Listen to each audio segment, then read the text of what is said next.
Hey, what's going on, guys, and welcome back to the channel. Today we're going to be talking about Harry bloody Kane. Now, first off the bat, as a Spurs fan, I will be deeply saddened when he leaves. Notice I didn't say if, it's when. He's going to go at some point. The question is when. Is it this season or next season? But wherever he goes, within reason, of course, I'm happy for him to go. Sad, but happy for him to move on if it is silverware that is important to him. And I'm sure it is. He's been extremely loyal to Spurs. He's the record goal scorer, and he's actually pushing the all-time Premier League goal scorer record as well. We'll delve into that in a bit. But I just wanted to say, and other people should think about this as well, we are watching one of the best players of his generation. And this was in an era where Messi and Ronaldo have been. He genuinely is one of the best players, and I don't think we appreciate it. Every time I go Tottenham now, I do make sure I spend a little bit of time just watching him, watching his runs, watching his movement, and at times it's actually resulted in me witnessing him picking up the ball, creating a goal, whether it be for someone else or for himself. He genuinely is a pleasure to watch. A lot of people say that he's got a couple of years left in him because he's 29 years old and it's all downhill from there, but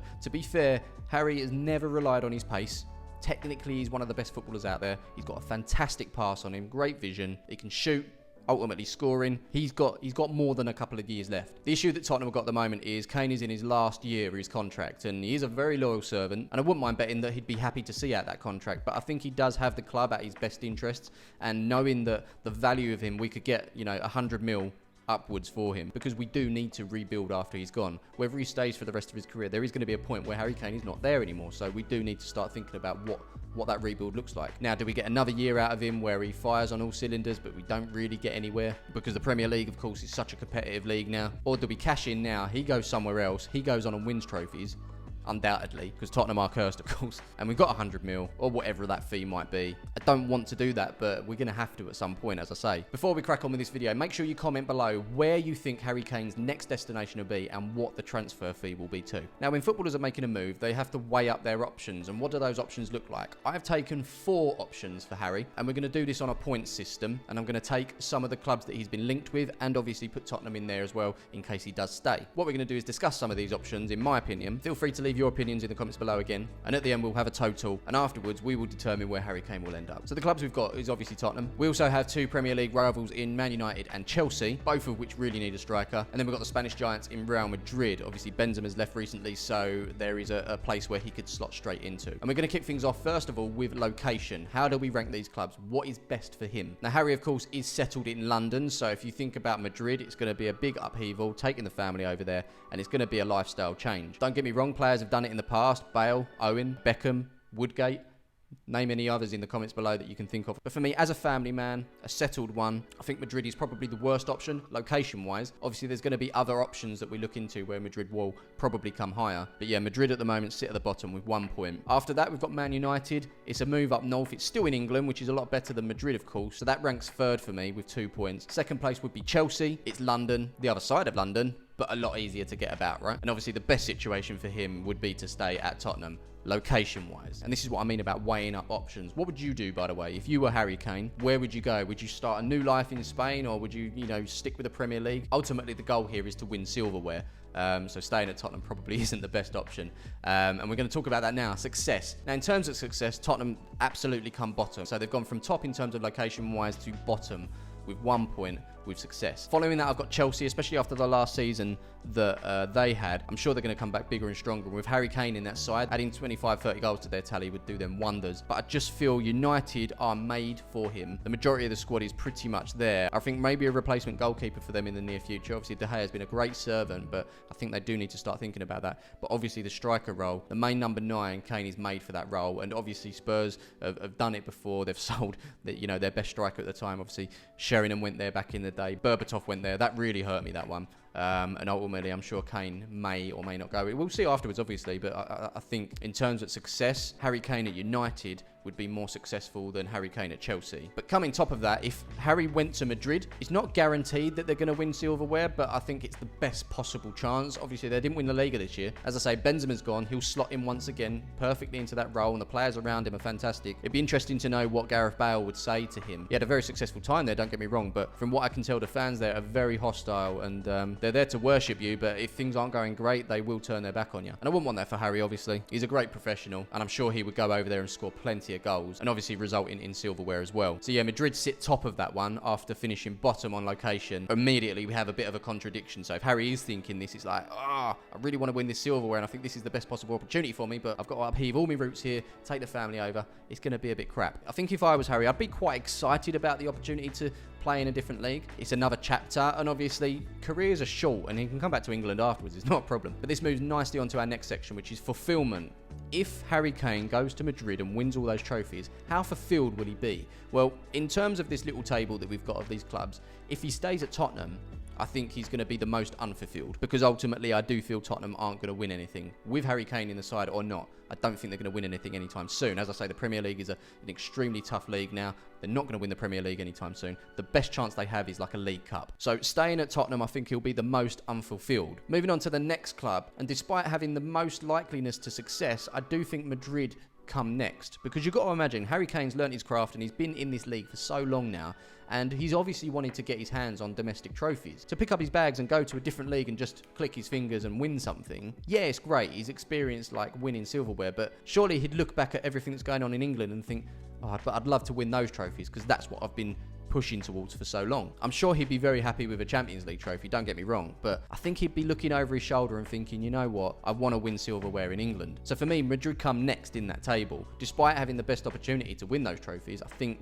he will be slightly unfulfilled by that. It's almost like picking up the cheat code and going over and just getting something, but ultimately I think he will be slightly unfulfilled by that. Next in the table, I've got Chelsea. Now, the reason I've done Chelsea here is because ultimately Tottenham and Chelsea are a bit of a London rival, aren't they? I think the only way this move happens for me is Pochettino. Obviously, Kane and Poch will be back together. I've always said Kane would never leave for a London club, but here we are with these rumours that he could potentially go. I think Poch has made that a lot easier. Now, if Kane actually moved to Chelsea, they go on and win the Premier League or they go on and win the FA Cup. Sure, he'll be more fulfilled by winning those trophies in England than he does at Spain, but I think he would feel a little bit guilty for, going across London to a rival and lifting that silverware. Because he is Mr. Spurs, he really is. If he had the choice to lift silverware anywhere, he would lift it at Tottenham, but it's just so tough. Ange Postecoglou has got a massive job, and I'm glad that they've given him a 4-year deal. I just hope Daniel Levy is patient, because that's what we need. Enough of this chopping and changing. And I think the reason that Kane has stayed at Tottenham for these extra few years is because we've got these serial winners in. We've got Jose Mourinho in, guaranteed to win trophies.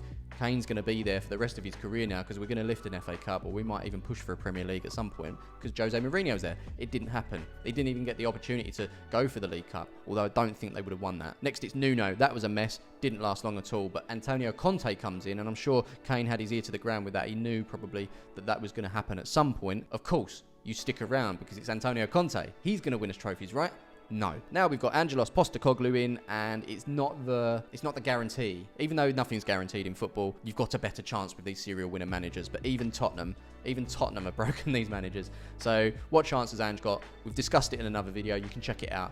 But I do hope they give him the chance. And we're going off on a bit of a tangent here because we're talking about Harry Kane. We've got him lifting silverware at Chelsea. Is he fulfilled? Yes, because he's winning the domestic trophies. But there is that slight bit of guilt that he's done it at a London rival, which is why for me I think he'll be the most fulfilled at Manchester United. And it's suddenly not obvious that City are going to go on and win plenty of stuff now. I think Kane at Man United really pushes them a lot closer, and that's good for the league, right? We want to see 3 or 4 teams going for it every year, and ultimately it comes down to like a 2. So in terms of fulfillment, Man United come top of that one. They grab themselves 4 points. And the last one we're going to talk about is the record. We can't ignore the record. Kane's currently had 320 appearances in the Premier League. He's netted 213 times, and he's 48 goals away from breaking Alan Shearer's record. Now, Alan Shearer spent his time at Blackburn, where he won that Premier League title, but the rest of the time he spent at Newcastle, and I guess I can compare Kane at Tottenham and Shearer at Newcastle. Plenty of goals, but nothing to show for him. Although you look back and he does have that Premier League title at Blackburn. Kane has gone the opposite way. He's spent all his time at Tottenham, and I think now is the time that he will leave and probably go somewhere and lift silverware. In terms of the record, how are we going to break that? I'm sure he wants to break it. Go in Madrid, he's not going to break it, is he? Because he's going to spend all his time in Spain, and that 213 goals will stay exactly the same unless he goes to Madrid and comes back in a couple of years. As I say, he's going to have the ability to go on for longer than a few years, I think. But in terms of the record, that is going to be hindered most by going to Madrid. 48 goals, what we're talking 24 goals a season, so maybe 2 seasons he could do it. I'm going to say 2.5 seasons, and that's from now. So going Madrid, not really the best option. So that is going to stick at the bottom for me. The next one for me would be Chelsea. Chelsea and Man United are very, very close, but I do feel like Kane at United, as I've said already, he gets a better time, he gets a better experience. So Chelsea would be in third, and then Man United would come second. And the reason I put Tottenham top of this table is because it's proven, you know, he's been here all this time, he's scored this many goals at Tottenham. The players around him have changed over the time, but one thing that is consistent is Kane has been at Tottenham and goals have gone flying in. So I think the best chance of him breaking this record would be to stay at Tottenham. But that doesn't align with success, does it? Individual success, yes, but lifting physical silverware,